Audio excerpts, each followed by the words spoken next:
이제 오늘 베드로전서 2장 11절부터 10절까지 말씀은 이제 그리스도인으로서 세상에서 어떻게 살아야 되는가에 대한 이야기를 하고 있습니다. 한 4장까지 그런 이야기가 이어지고 있는데 11절부터 어떤 말이 나오냐면 거류민과 나그네 같은 너희 이렇게 표현해요. 저자는 독자들에게 거류민과 나그네 같이 살고 있다고 얘기하기도 하는 것이고 또 그렇게 살아야 된다라고 얘기하고 있는 거예요. 1장 1절에도 흩어진 나그네, 1장 17절에도 나그네로 살아라 이렇게 얘기하고 있는데 이 표현에서 볼 수 있듯이 사실은 외국에서 쉽게 말하면 이방인들 사이에서 개종한 사람들, 그리스도인들이 그 사이에서 살아야 되는 거죠. 그래서 나그네 같은 삶을 살 수밖에 없고 또 나그네로서 삶을 살아야 되는 그 이유에 대해서 오늘 저자는 이야기하고 있습니다. 그러면서 11절에 나그네로 살면서 어떤 태도를 가져야 되는가를 말하는데 그게 바로 뭐라고 얘기하면 육체의 정욕을 제어하라 이렇게 나와요. 당시의 육체의 정욕이라고 표현하면 어떤 걸 얘기하냐면 자제심이 없고 물질적인 것에 대한 욕구가 큰 사람, 그러니까 물질적인 것에 대한 욕구가 지배적인 사람에 대한 표현을 하고 있는 거죠. 그래서 그 육체의 정욕을 절제하라는 말은 자제심을 좀 가지고 물질적인 거에 대한 욕구를 좀 지배당하지 말고 살아가야 된다라는 말로 받아들일 수가 있는 거죠. 그러면 그렇게 제어하며 살아가면 이유가 있어야 되잖아요. 뭐 때문에 그렇게 살아갈 수 있는지에 대해서 이유가 있는데 그건 뭐냐면 나그네로 살아가는 데 있어서 희망이 있기 때문에 그래요. 희망이. 그리고 나그네로서 어떤 마음을 갖고 살아가야 되는지에 대해서 알려주므로 이 세상의 것이 아니라 하나님의 나라, 하늘나라의 유업에 대한 기대를 갖게 하는 거죠. 이 앞에도 그 얘기가 좀 계속해서 나오는데 다시 한번 설명하면 나그네는 그 소망함을 어디에 두냐면 하나님 나라에 두는 거예요. 앞으로 내가 갈 하나님의 나라. 그러니까 하나님이 주신 것에 대한 유업을 기대를 하고 있는 거죠. 그래서 나그네 됐다라는 건 지금 내가 당장 부딪히고 있는, 당장 지금 살고 있는 이 곳에서의 어떤 미련을 그렇게 갖지 않는 거예요. 혹 내가 좀 가졌다고 해서 만족으로 끝나는 것도 아니고 또 갖지 못했다고 해서 물질적인 것이 없다고 해서 너무 또 불행하다라고 생각할 이유가 없는 거예요. 왜냐하면 이것은 이 세상을 내가 나그네로서 지금 이 자리를 떠나면 소용이 없는 거거든. 가져갈 수도 없는 거고. 저 하늘나라에 가서 필요한 것을 하나님께서 주신다라는 것을 기대하기 때문에 나그네로서 육체의 정욕을 제어하는 이유가 되는 거예요. 왜냐하면 영원한 하나님의 나라에 대한 유업을 기대하고 있기 때문에 그래요. 그 다음에 이제 또 저자가 나그네로서 살아가고 있는 독자들에게 또 하나 그러면 너네가 살고 있는 나그네에 살고 있는 그 지역, 그 환경에서 어떤 삶의 태도를 가지고 살아가는 게 중요하냐. 왜냐하면 나그네로서 살아가면 어떻게 받아들이기 쉬워요? 소유하고 내가 가지고 내가 풍요롭게 누리지 말아야 될 곳이니까 그러면 그냥 없는 사람처럼 별로 상관 안 하고 교류하지 않고 살아갈 거라고 생각하잖아요. 마치 불교처럼 더 산속에 막 이렇게 절 차려놓고 속세와 인연을 끊고 막 그렇게 살아가는 게 맞을 거라 생각하잖아. 또 사실 그 당시에 이제 그런 부류의 또 신앙을 가진 사람들이 있었고. 그런데 저자는 뭘 얘기하냐면 그렇게 거류민과 나그네로 살아가지만 세상에서 그들과 살아가면서 그들과 함께 교제하면서 윤리적으로 선한 행실을 가지고 살아가라고 얘기해요. 여기 보면은 12절에 이렇게 나와요. 이방인 중에서 행실을 선하게 가져 너희를 악행한다고 비방하는 자들로 하여금 너희 선한 일을 보고 오시는 날에 하나님께 영광을 돌리게 하라. 이렇게 표현해요.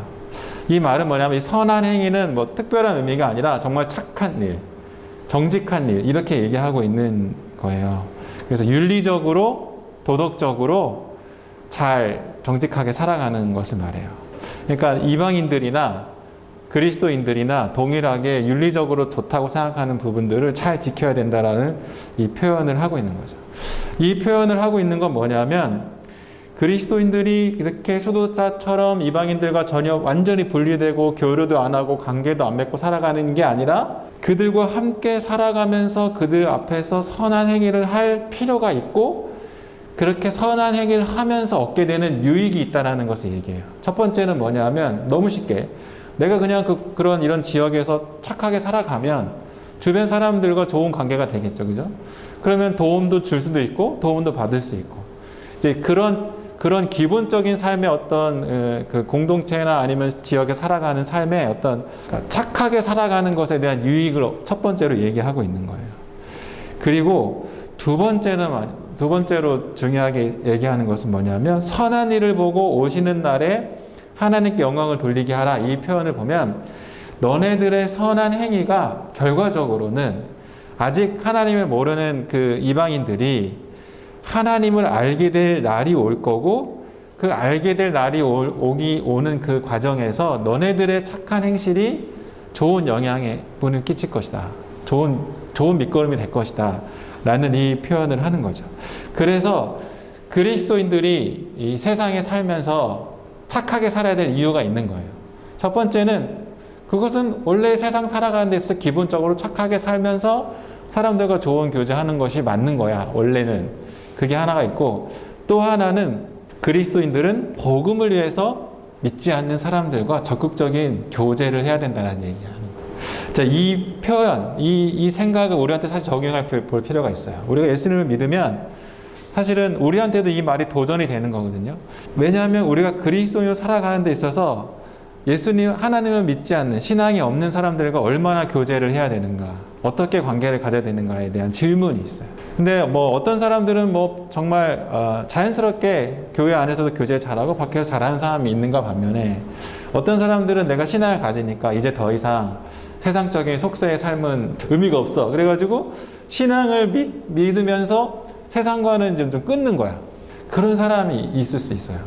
이때 시대만도 그렇고 예수님 시대에도 그런 부류의 사람들이 있었는데 여러분들은 어떻게 생각합니까? 교류를 해야 될까요? 아니면 하지 말아야 될까요? 당연히 말씀에서는 교류를 해야 된다는 거죠. 근데 우리는 좀 주춤합니다. 왜냐하면 왜 그럴까요? 신앙이 다르면 대화도 어렵고 가치가 다르면 마치 그들과 교제함으로써 내가 어려워질 수 있잖아. 굳이 안 해야 될 어떤 재해의 영향 아래 있을 수도 있고 그런 염려 때문에 사실은 같이 교류하는 것을 주춤합니다. 저도 그랬거든요. 근데 여러분들도 아마 비슷할 거예요. 그렇게 그쪽으로 확 가는 게. 그런 것들에 있어서 사실은 오늘 말씀은 우리에게 도전을 주는 거예요. 신앙을 가지고 살아간다는 것은 이 세상에 없는 존재처럼 살아가라는 게 아니에요. 이 세상과 상관없는 사람처럼 살아가라는 게 아니에요. 여러분들의 신앙, 또 우리의 신앙을 가지고 오히려 더 적극적이고 더 긍정적이고 더 좋은 삶의 모습을 그들과 교류하면서 보여야 된다는 겁니다. 그게 그리스도인의 삶이라는 거예요. 그러니까 여러분들이 그리스도인이야. 교회 다녀. 그러면 정말 세상 사람들과 정말 열심히 교제를 해야 돼. 근데 이유가 있어. 나를 통해서 복음이 드러나는 거죠. 내가 예수님 믿어 이렇게 하라는 그 표현보다는 나의 삶 자체가 예수님 믿는 사람의 삶이 저럴 수 있겠구나 라고 사람들이 듣고 알 수 있게 하라는 거죠. 그게 우리에게 도전을 주고 있는 겁니다. 오늘 베드로 전서의 저자가 독자들에게 말하는 그리스도인이라면 니네가 거룩한 삶을 살기 위해서 동떨어져 그냥 사는 게 아니라 그들에게 적극적으로 긍정적으로 다른 행실을 하는 것이 중요하다. 그것이 너네들 삶의 유익이 될 뿐더러 복음을 전하는 일에 아주 중요하기 때문이다. 이렇게 얘기하고 있는 거죠.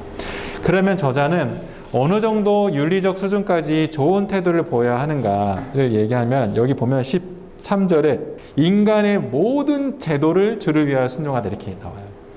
이 말 표현 대충은 알아야 되겠죠. 인간의 모든 제도 지금 인간이 만들어 놓은 제도들이 있잖아요. 근데 이 당시에는 왕이 있고 총독이 있고 지금 우리로 얘기하면 그 정부 조직이 있고 대통령이 있고 장관이 있고 아니면 회사에 가면 어떤 조직의 장이 있고 그런 사람들에게까지 순종하라는 거죠.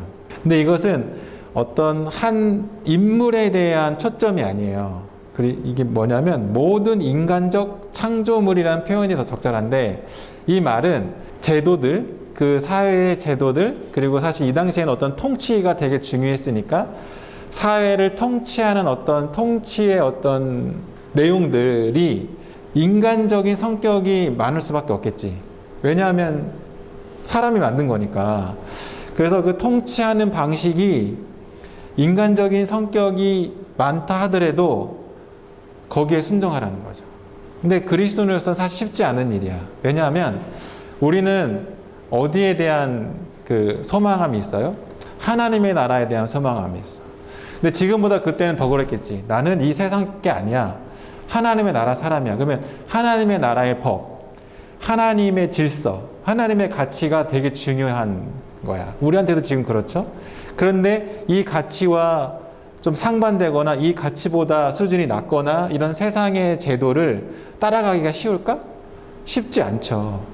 왜냐하면 핍박을 당해도 막 견디는 게 그리스도인이었는데, 그런데 그런 세상 인간적인 가치에서 일어난 어떤 통치의 제도의 성격도 그것까지도 순종해야 된다, 이렇게 표현하고 있는 거예요. 그러니까 어쨌든 잘은 이해는 안 가지만 하나님의 법을 순종하면서 동시에 세상의 법도 철저하게 잘 순종하라, 이 표현이에요. 거기까지 윤리가 가는 거예요. 그냥 순종하는 척하는 게 아니라 잘 따라라, 거기에 통치해라, 그 이야기를 하는 겁니다. 왜 순종해야 될까? 사실은 뻔한 거예요. 11절에 얘기한 거, 12절에 이렇게 얘기한 것처럼 그들의 선한 행위가 결국은 그들의 삶을 살아가는 환경에서 도움이 될 것이며, 두 번째는 복음을 위해서도 유익하다는 거죠. 또 도움이 된다는 건 뭐냐면 14절에 베드로 전서의 저자는 세상법으로 조직이 된, 세상법으로 이렇게 만들어진 환경의 그 제도, 총독들, 왕도 그들의 재판이 굉장히 정의로울 거라는 어떤 기대가 있어. 그죠? 14절에 보면 그가 악행하는 자를 징벌하고 선행하는 자를 포상하기 위하여 총독에게 보낸 총독에게 하라, 이렇게 나오잖아요. 그러니까 세상을 좀 정의롭게 잘 다스릴 거라는 기대가 있어요. 그리고 그렇게 보낸 권위자에게 순종하는 것이 바른 일이다라는 거죠. 그러니까 덮어놓고 인간적인 생각이니까 뭐 수준도 낮고 나는 하나님의 법을 따르는 사람이라 너네 법은 나랑 안 맞으니까 난 안 지킬 거야, 그렇게 생각하지 말라는 거죠. 그러니까 우리는 이 통치권 안에 있는 대한민국에 살면 대한민국의 법이 아무리 나에게 내 정서에 안 맞는다 할지라도 순종하고 선을 행하는 것이 우선 맞다, 이렇게 얘기하는 거예요.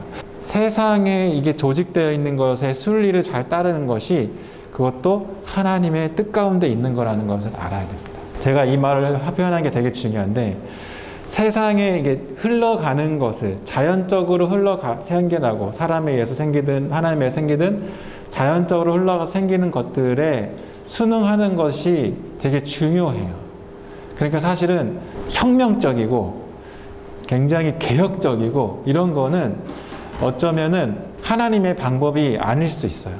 하나님이 세상을 변화시키겠다고 했지만, 세상을 예수님도 그렇게 하기 위해서 오셨지만 혁명적으로 변화시키지는 않았거든요.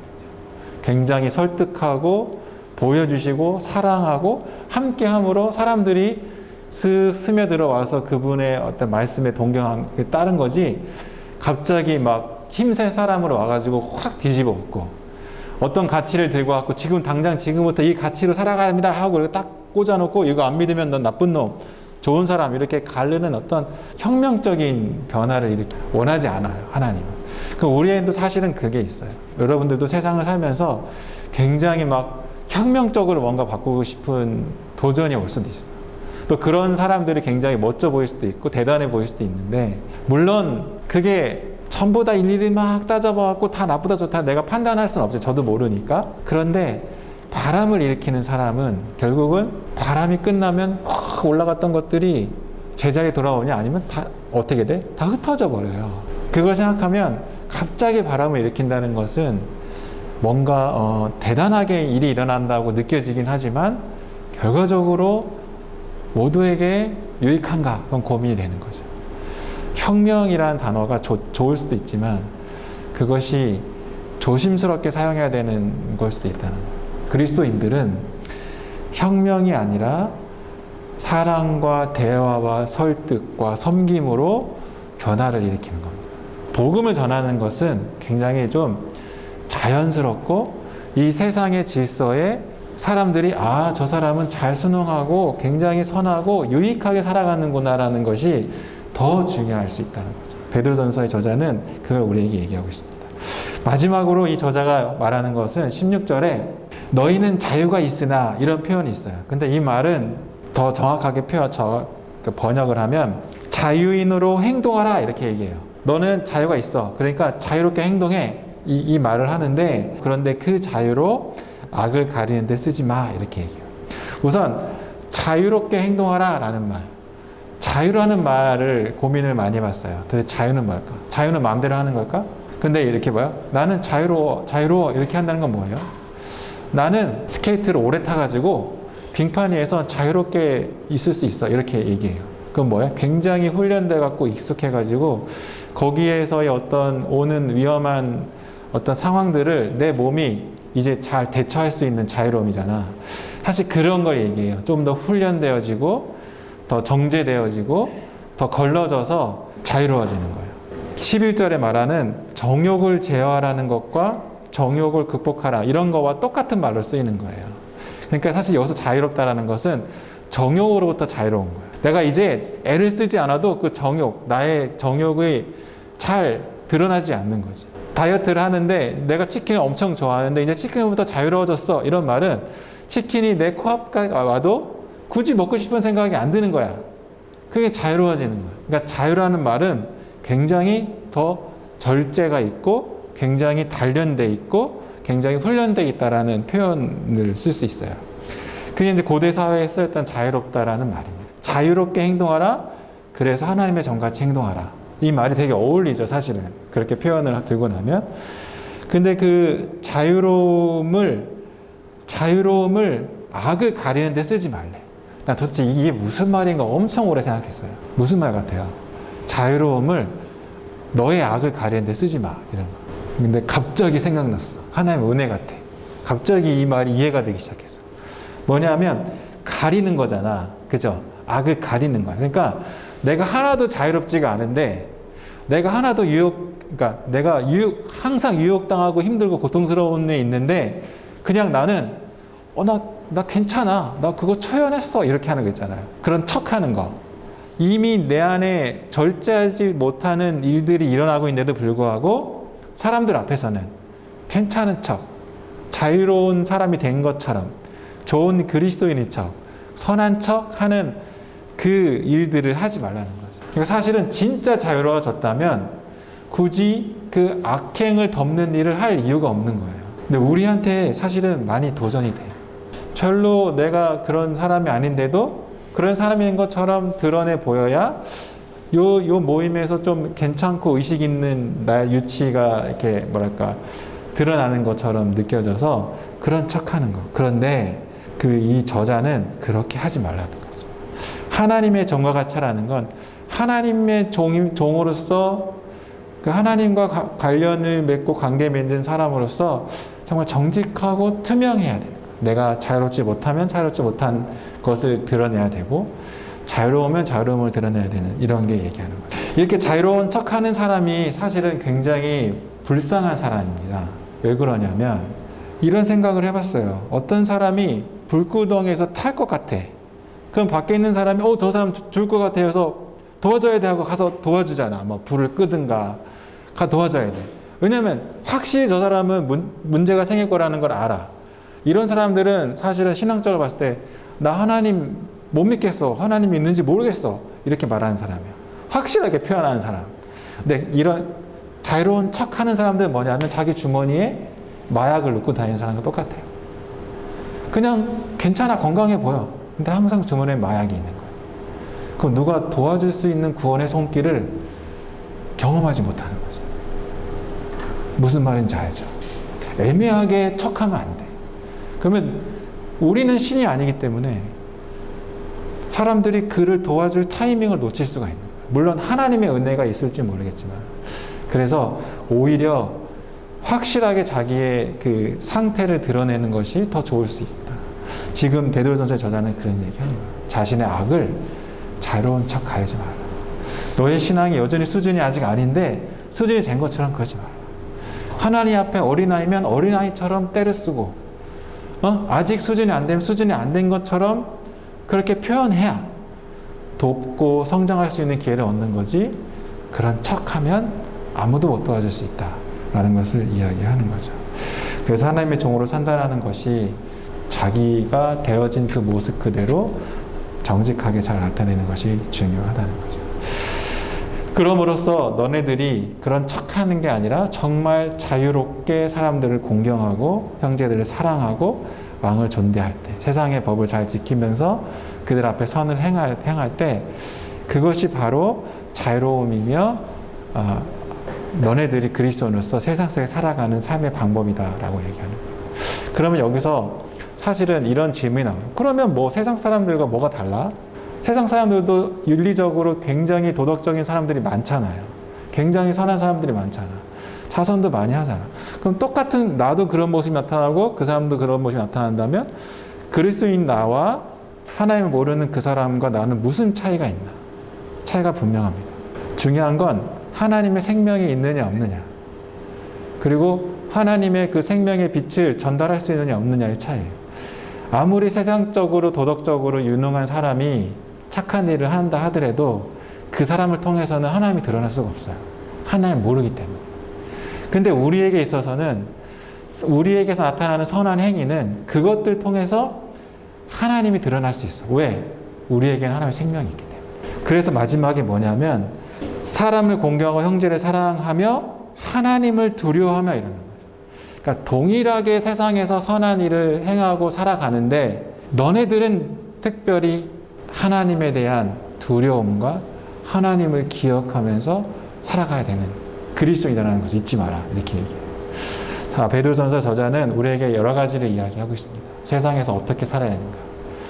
아직 하나님을 모르는 사람들이 정말로 많이 포진해 있는 이런 세상 속에서 우리는 그리스도인으로서 어떻게 살아가야 되는가. 첫 번째, 착하게 살아가야 되는 거예요. 그들의 기준에서 봤을 때도 선한 행위를 보여야 되는 거예요. 두 번째, 그리스도인으로서 그런 척하며 살아가지 말라는 거죠.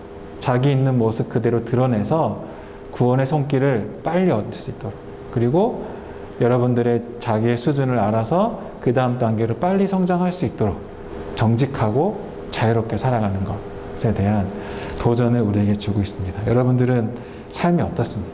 그런 척 하십니까? 아니면 세상과 동떨어져서 나는 그냥 너무 힘드니까, 재질 것 같으니까 혼자만 살아갑니까? 그러지 말아야 돼요. 적극적으로 교류하고 올바른 삶을 살고, 그러면서 나의 수준을 알면 나의 수준을 좀 더 업그레이드 시키기 위해서 시간을 들여서 애를 써야 되는 거죠. 이때 우선순위가 있어요. 나의 악행을 없애기 위해서 에너지 쓰느냐, 아니면 하나님의 선한 일을 하기 위해서 에너지 쓰느냐, 어느 쪽을 먼저 해야 될 것 같아요? 후자. 하나님의 선한 행위를 하기 위해서 에너지 쓰는 게 더 중요해요. 나의 악한 행위는 나의 선한 행위 때문에 사라질 수 있어요. 근데 우리는 거꾸로 잘못하는 것을 이렇게 꾸역꾸역 안 하고 거기에 너무 에너지를 많이 쏟게 되는 경우가 많거든요. 하나님의 선한 행위를 하기 위해서 애를 써가는 여러분들이 됐으면 좋겠습니다. 우리 기도하겠습니다.